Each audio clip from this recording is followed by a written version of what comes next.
Avant de commencer cette vidéo, je voulais vous prévenir qu'avec deux amis, je fais un podcast, un club de lecture et qu'on vient de poster notre deuxième épisode. C'est sur la vérité sur Alice, on y parle de slut shaming et de harcèlement scolaire. Je vous ai mis le lien en barre d'infos et je vous invite à aller y jeter un coup d'œil. Merci. Salut, aujourd'hui je suis en Malaisie sur l'île de Langkawi et je vais vous parler de The Love Interest par Cal Dietrich. Alors The Love Interest est sorti le 16 mai et c'est le premier roman de cet auteur qui n'a que 24 ans. C'est un roman qui était plein de promesses mais qui malheureusement m'a causé beaucoup de déception et de frustration et c'est seulement la lecture de quelques interviews et d'articles après ma lecture qui m'ont donné un second regard sur ce roman et qui ont fait que maintenant j'aimerais bien le relire une seconde fois pour voir si mon opinion serait différente. Mais avant ça, je voulais vous en parler. L'auteur en fait un résumé en 10 mots. Donc c'est Two spies compete over a girl, fall for each other instead. Donc avec plus de détails, le résumé ça donne, donc c'est l'histoire d'adolescents qui sont formés à l'art de la séduction et qui sont envoyés pour devenir les partenaires d'autres adolescents qui sont extrêmement prometteurs afin de pouvoir vendre leurs secrets par la suite. S'ils échouent, ils sont incinérés vivants, ambiance hein. Donc deux adolescents sont envoyés à la fois, un gentil, donc dans cette histoire il s'appelle Kaden, et un bad boy, ici Dylan, et c'est un vrai jeu de manipulation.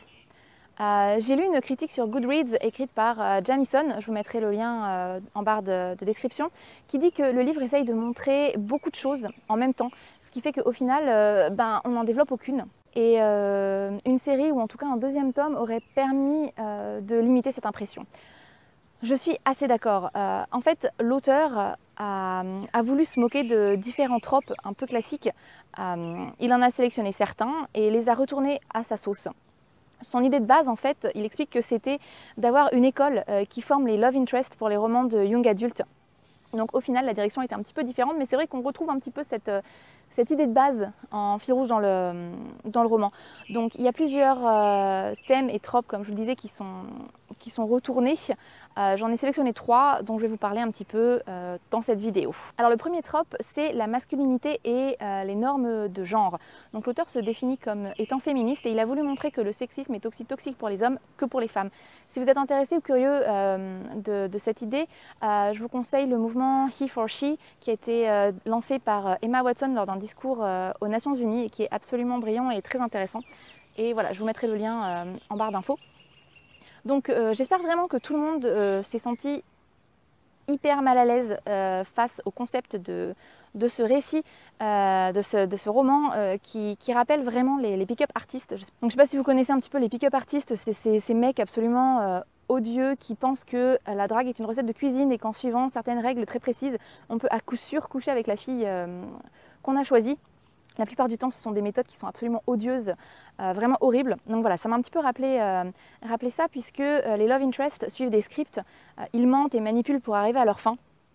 Et la compagnie qui les emploie part du principe que pour séduire une personne, donc dans ce roman, une fille, il faut qu'un gentil garçon et un bad boy la draguent en même temps, et qu'elle va forcément tomber pour l'un d'eux. Et l'auteur se moque et accentue ces clichés qui montrent cette idée qu'il n'y a que deux types de mecs, qu'il n'existe que 2 cases, notamment dans la littérature young adulte. Donc il n'existe que 2 cases pour les mecs et en fait les explose en montrant que ce sont des rôles auxquels ces 2 protagonistes ont beaucoup de mal à se conformer et surtout il les explose en les faisant craquer l'un pour l'autre, détruisant complètement ce trope et il se moque aussi du culte du corps parfait, notamment au début du roman. Le deuxième trope cliché qui est démonté dans cette histoire, ça concerne les narratifs dans lesquels sont coincés les personnages LGBT+, notamment celui du meilleur ami gay et également cette manie que certains auteurs ont de tuer les personnages LGBT pour faire avancer l'histoire d'un personnage hétéro. L'auteur veut montrer et écrit noir sur blanc que Kaden refuse d'être cantonné au rôle de meilleur ami de la fille hétéro, mais qu'il est le protagoniste de sa propre histoire. L'auteur est gay lui-même et il a dit en interview que son roman est en quelque sorte sa fight song pour combattre tous les clichés que les gens ont sur lui à cause de sa sexualité. Alors malheureusement, ce n'est pas toujours très bien intégré dans le récit et ça donne parfois l'impression que c'est une citation qui sort d'un magazine et qui a été ajoutée à la narration. Ça sort un petit peu de nulle part, donc ça c'était un petit peu dommage.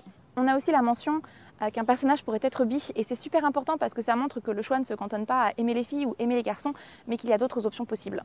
Le troisième trope qui a été développé, c'est celui du triangle amoureux. Alors j'en ai déjà parlé, je vous ai déjà dit que moi c'est quelque chose qui me sort de plus en plus par les yeux parce que ça ne se renouvelle jamais. Or surprise, ici c'est justement tout le but de l'histoire et la raison pour laquelle j'ai vraiment tenu à lire ce roman.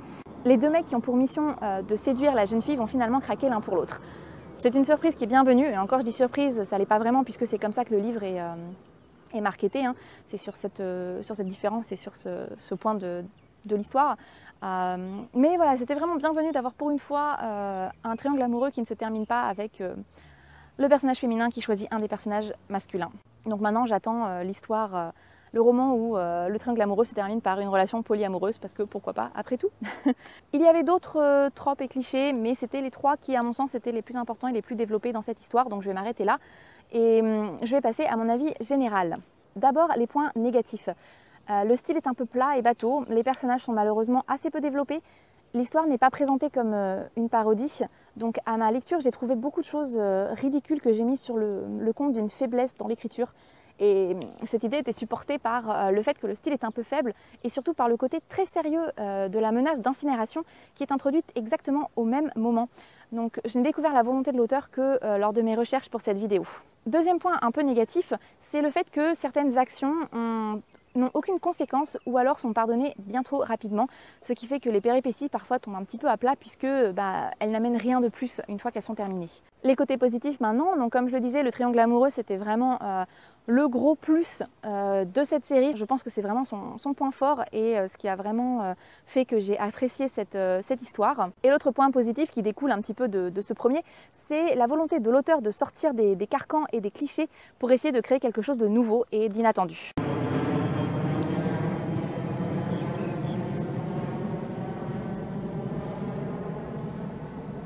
Donc en résumé, c'est un livre qui avait beaucoup de potentiel. Malheureusement, j'avais trop d'attentes, ce qui fait que le résultat pour moi a été décevant. Mais c'est un auteur qui est très intéressant et je vais le suivre avec attention pour voir comment il évolue. Pour plus d'informations, je vous ai mis quelques sources en dessous. Et voilà, moi je suis juste à Langkawi pendant encore une grosse semaine, je pense. Je ne sais pas encore trop bien ce que je vais faire à partir de lundi. Mais après, je m'envole pour la Thaïlande et c'est probablement là que vous me retrouverez pour la prochaine vidéo. A très bientôt, bye!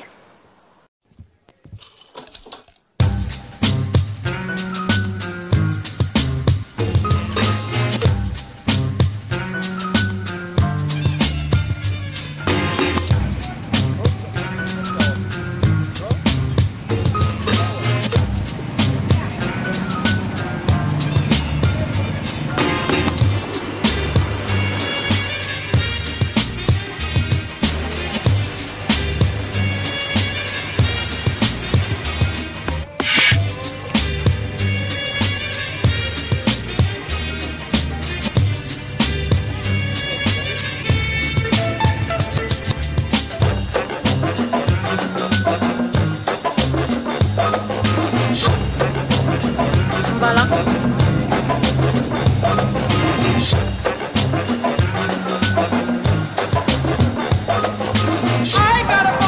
I got a bongo too. That's what I want.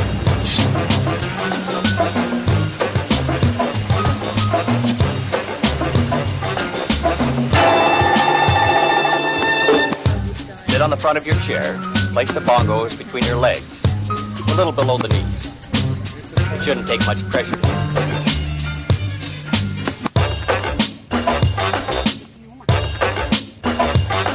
Relax. Make yourself as comfortable as possible.